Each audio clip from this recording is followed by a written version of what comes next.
Alright, so the inspiration of today's video is not your comments, it's actually of past few great experiences. You see, I have been making a lot of personal finance, I have been making a lot of personal development videos on this channel lately, but you all have not been watching them, you all have not been supporting them. So, I'm bringing back my favorite topic, social dynamics, back as needed. No, I mean, that's not the point here, that's not the case here. See, the reason of I making this video is not really about anything that you aren't doing with the other videos on the channel. It's actually about this crazy new experience, crazy few new experiences that I had in the past few days and weeks, and which I think you should learn, which I think I should share, which I think you can learn or gain a lot of value from. So in case you haven't watched the previous how to flirt video on this channel, how to flirt without being a creepy guy, you can definitely go ahead and watch it by clicking the index card right here and learn the very basics of flirt and social dynamics. But in case you're already done with that video, in case you have already mastered the very basics of flirt and how do you flirt and how do you be a better man at communicating your actual genuine intent to a woman, then this video is going to be a fun one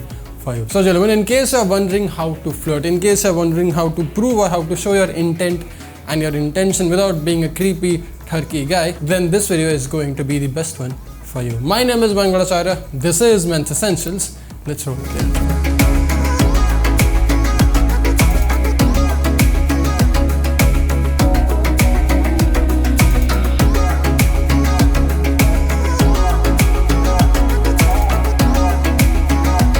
Okay, so here's the thing. When you're trying to attract someone, especially someone from the opposite sex, there are a few things that you have to keep in mind. There are a few things that goes into play for you to make it happen the best way possible. See, this whole workflow or this whole timeline of you getting attracted or you attracting someone in a very systematic manner has actually got a fair play of few things that goes in that particular order. You have to attract someone, you have to make them comfortable, and then you have to state your sensual needs to make things happen on a different level altogether. But the whole point is, it all starts with the very basics of attraction, and flirting, or the whole idea of flirtation, is the very basics of attraction. So if you are wondering how to start the whole process of being better at social dynamics or just being better at communicating with women or being with women in general, then this basics of flirting or the basics of attraction called flirting is going to help you a lot to understand that process. Now, when it comes to flirting or when it comes to this whole idea of you interacting with the opposite sex and you making it fun and exciting, people have this weird notion that you have to be the super cheesy, super romantic and super delusional guy who's just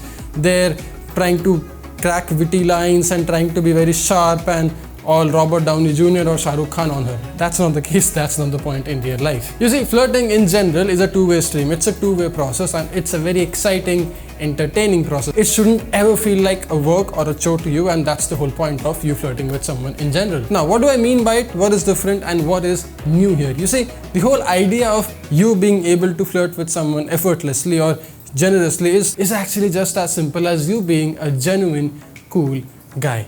Yes, as far as you're normal, as far as you're not this desperate, needy, clingy guy, as far as you're absolutely comfortable in you being your normal, confident self, that's the very first step any man could ever take in being a good flirt or just being a well-rounded, chivalrous, charming gentleman. So in case you're after this particular woman who you're absolutely crazy about, batshit crazy about, and you really want her to be a girlfriend, I would not want you to flirt with her ever. Not until you're absolutely done with the whole idea of, oh my god, she's my princess. I would want you to try these things out with someone else who you haven't met or who you haven't tried of being with a boyfriend vibe or giving her the girlfriend vibe and all that good things. Because I don't want you to start these things, or I don't want you to start flirting with someone from that needy, creepy, clingy mindset. It's a fun process and she can only enjoy it when you are genuinely raw and when you are genuinely honest about your intentions, or have that creepy, clingy and that weird, subconscious, needy mindset behind it. It has to be pure, it has to be honest. So now you have found someone, now you have figured out someone who you can try learning your flirting game with, who you can learn to improve your flirting game with, and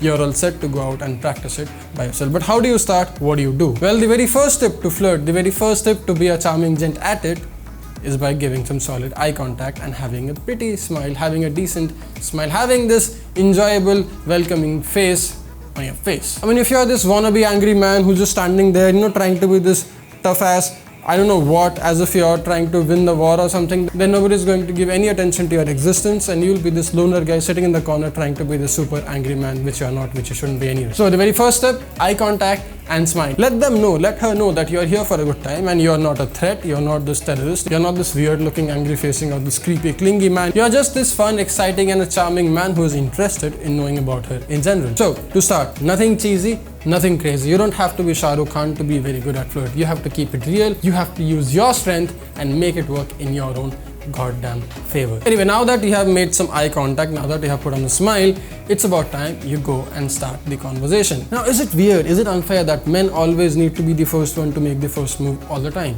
Well, I don't think so, and even if it is, then what other options do you have? Do you really want to sit and wait for the woman to come and talk to you, or do you really want to get up and make it happen regardless? I mean, honestly speaking, it's your call. Ball is on your court. If you really want to be a part of the game, you pick up the ball and you play the damn sport. If you don't, then you sit and cry like a 5-year-old. Anyway, so now comes the talking, now comes the conversation part, and this is where things get really very interesting. You see, you looking at someone, you're giving her a smile, just makes you this very welcoming, very attractive or very charming gent in general. But that's not the only thing. Your visuals can be the only thing that can attract a genuine, smart and a very pretty woman at the same time. I mean, you have to have something more besides your goddamn visuals. You have to be so much more beyond your apparent six-pack abs. And gentlemen, this is why the conversation is so freaking important. You see, what I have learned over the time, what I have realized over the time is that you don't really need to be this super creepy, super flirty guy from the get-go. You can ease into the process, you can keep things slow, and you can use this flirtation tool or flirtation thing as this cherry on top. It shouldn't be the entire dessert, it shouldn't be the entire ice cream, but hey, there's nothing wrong in it being the whipped cream, or there's nothing wrong in it being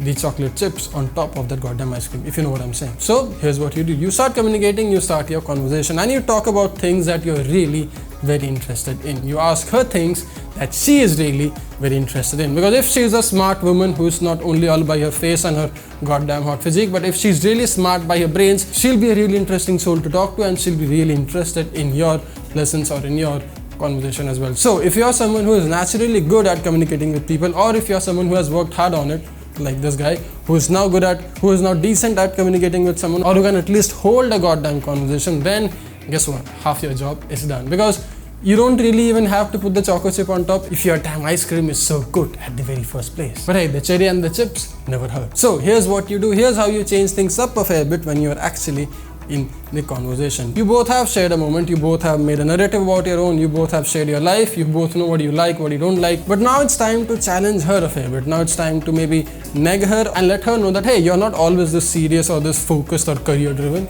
You're actually a pretty fun guy to hang out with in general. And how do you do that? Well, you ask her something that's typically not related to the regular conversation or the work-life balance that you were talking about. You ask her something very offbeat, very off-topic, or something that will actually take her off guard, but still not be all that offensive on her face. Something on her height, something on her hair, something on her eyes, something that's not typical to the conversation that you were having. Now, this is not offensive, provided you're not crossing her personal space or her personal line. I mean, there is always a fine line of things you can banter about, but you can't really talk about someone's ass and tits on the very first meet. That's just stupid. You should not ever do it, ever. You shouldn't ever do it in your life. But see, things as simple as, oh my god, you're this 5 Subway tall, or your hair looks like top ramen noodles, aren't really offensive, but they are just this playful side of yours which kind of puts her in a different mindset altogether. Because now she can think that, okay, you're not this guy who's always there to talk about life and career and whatever it is that you talk about, but you're also this guy who can not take himself so seriously and can be fun and can make me have a good time, can make jokes on him, can make jokes on me, but not offend me at the same time. That's one of the very basic transitions, and that's one of the most timeless transitions that you can have in your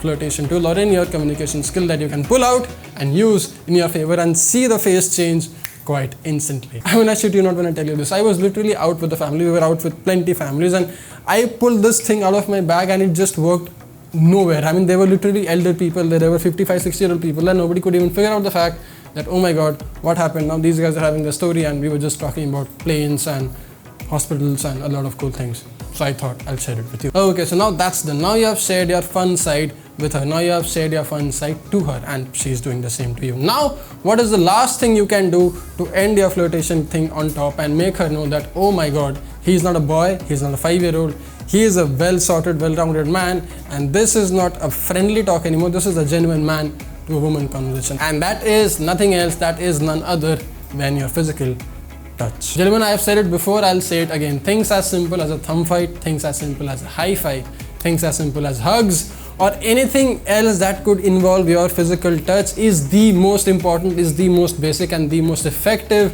flirting tool out there with you in your backpack or in your back pocket, wherever you would like to keep it. It's just that it's there with you. You can use it when it's right, and you can use it to see things change quite instantly. I mean, that's the last thing a man could do. That's the last thing a man would do or should do, to let that special someone know that, you know what, I am there out here. I like talking to you. We had this great conversation. We had this moment.